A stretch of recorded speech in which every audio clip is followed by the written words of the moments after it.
In the middle of the Pacific Ocean, halfway between California and Hawaii, a pile of trash twice the size of Texas sits stewing, making our waters toxic.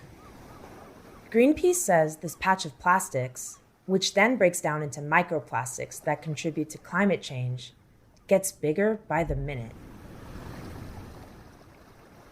But sadly, you've already heard this story, or one of hundreds of environmental horror stories like it, paired with debilitating data signaling legitimate threats to our planet, and messages like the one Jim Ski issued recently at the Intergovernmental Panel on Climate Change.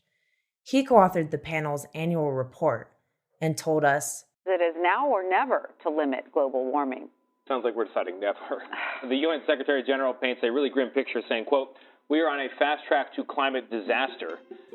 Despite the evidence, many of us aren't compelled to action, and some of us even deny the existence of a crisis altogether. If climate change poses a real threat to our lives, why aren't more of us compelled to combat it? This week on Connect the Dots, we investigate the psychological mechanisms behind our inaction, along with ways that we might overcome the denial and cognitive dissonance surrounding environmental issues to give a better future a fighting chance.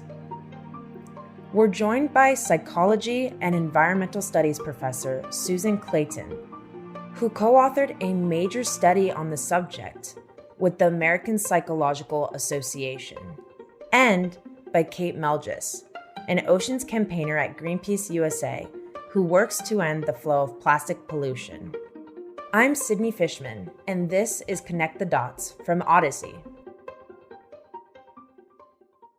For years, Susan Clayton has been researching how climate change induces anxiety and a sense of what she calls debilitating worry.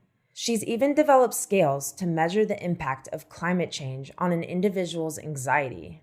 Research into this topic has really increased in certainly the past 10 years, and I think accelerating in the past 3 to 5. One way to think about it is to think about the different kinds of impacts that climate change has on essentially the world and how that might affect our mental health. So we know that climate change is leading to an increase in extreme weather events, major storms, wildfires, things like that. And I think it's not surprising to know that those things have an impact on mental health. You tend to see increases in things like anxiety and depression, post-traumatic stress disorder after those extreme events. I think much less obvious or salient to people is the idea that the slower changes in climate, especially rising temperatures, can also affect mental health. So we know that high temperatures are associated with increased suicide rates, for example, and with increased psychiatric hospitalization. And the mechanisms, the reasons for that are still being explored, but there's some pretty substantial data there.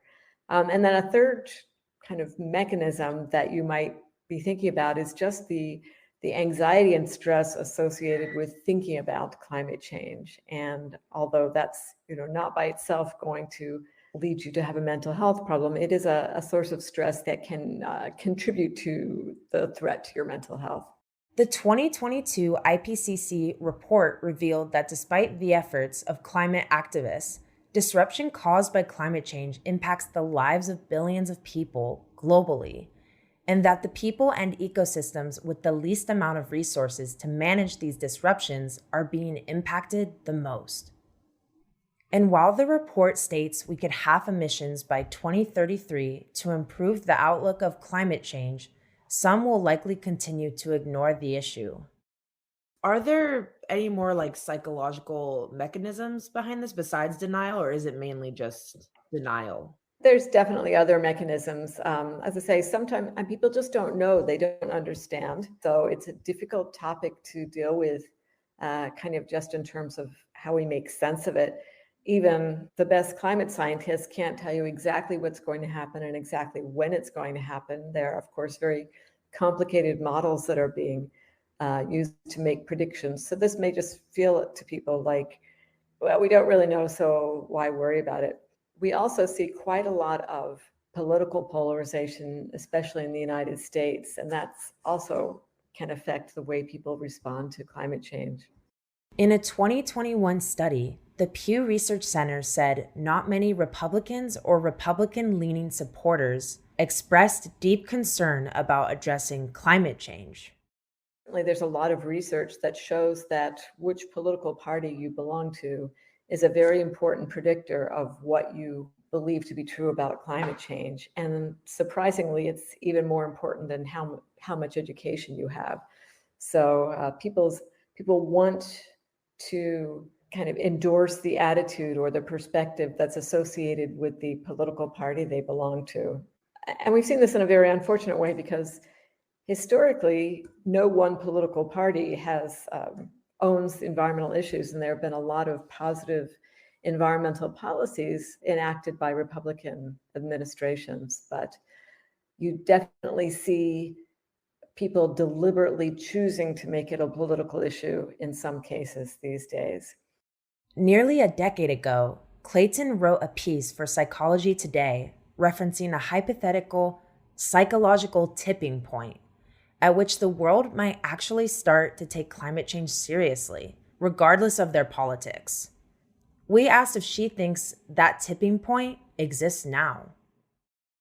I don't think there is a psychological tipping point. I think it's more an example of, many of us have heard the myth about the frog in the boiling water, that if you heat the water up very gradually, the frog doesn't notice that it's getting hot until it's boiled to death. And I feel like that's the way we are with climate change, that it's kind of worse every year, but there's no single point at which people say, okay, well, we've come too far now, which would be the tipping point.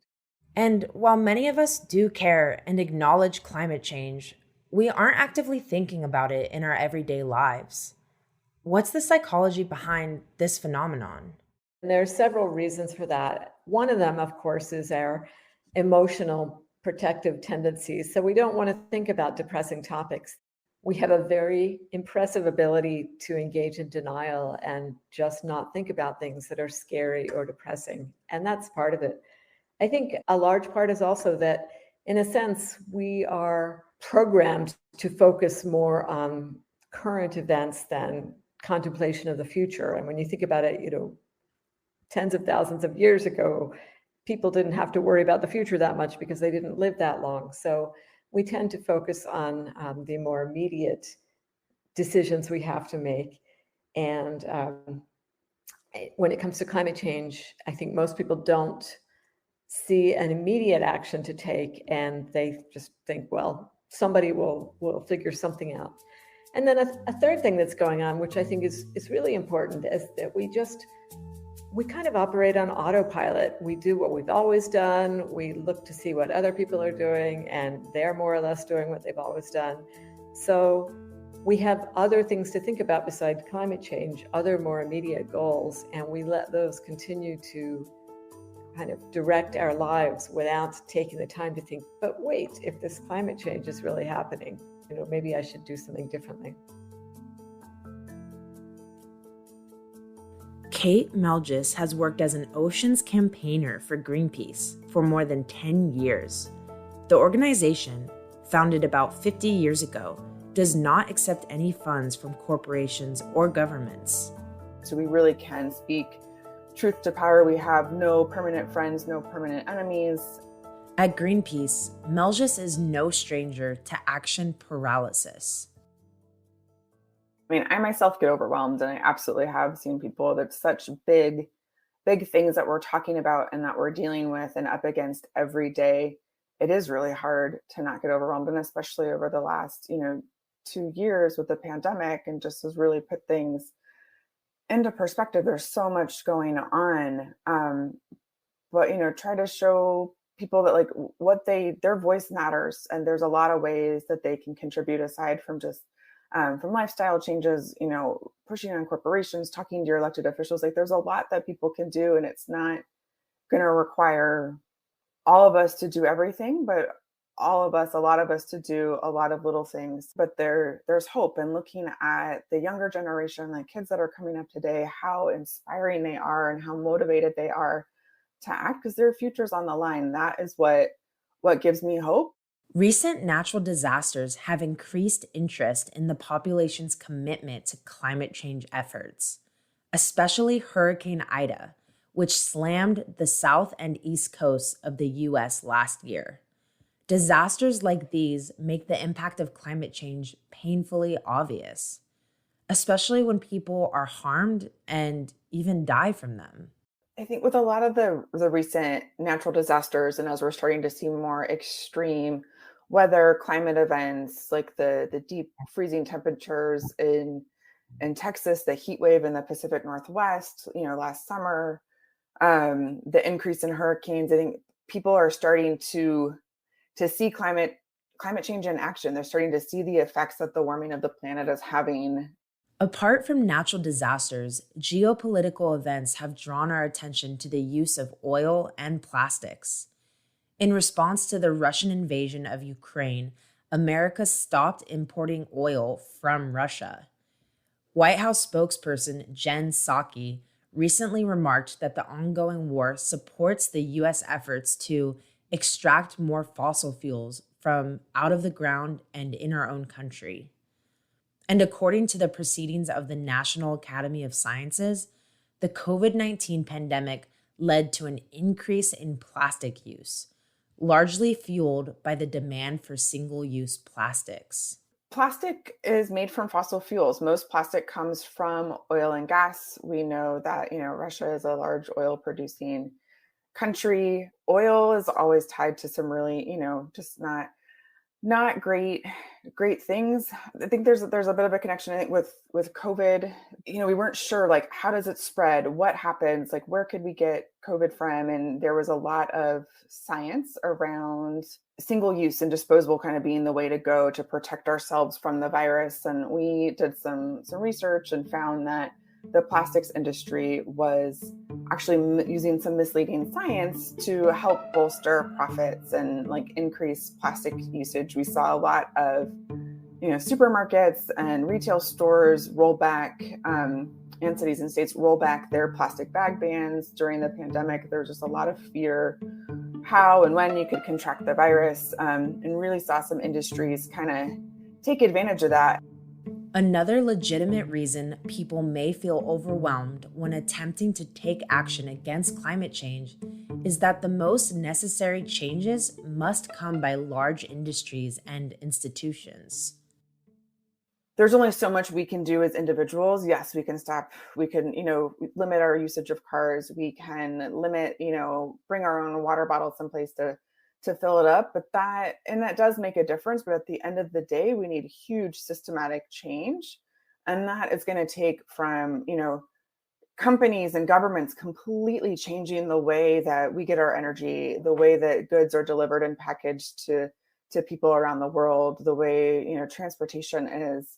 How corporations impact the environment today has roots in a long history of colonialism and what scientist Paul Dreesen has dubbed environmental colonialism. Colonialism refers to how various European nations explored, settled, and exploited large parts of the world beginning in the late 1400s. Environmental colonialism specifically refers to the way colonists exploited native lands.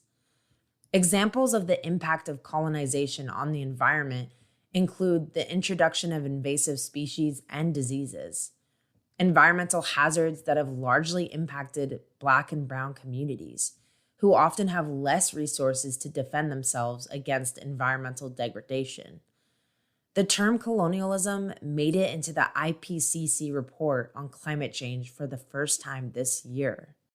Climate change and colonialism, they're rooted in exploitation and degradation of the environment. We are constantly as societies looking for ways to consume, using our natural resources in a way that are not sustainable. They're not going to be around forever. And so I think that's very much, looking at the Industrial Revolution and, when carbon emissions really started to skyrocket, as society has kind of, I don't know if evolved is the right word, but, kind of gone on over the last, couple of centuries, we've really done a number on the environment and the planet, and just mining and drilling for oil and burning gas, burning fossil fuels, like trying to mine the ocean floor, commercial fishing, overfishing. Susan Clayton explained how colonialism continues to influence corporate behavior around corporate climate change activism.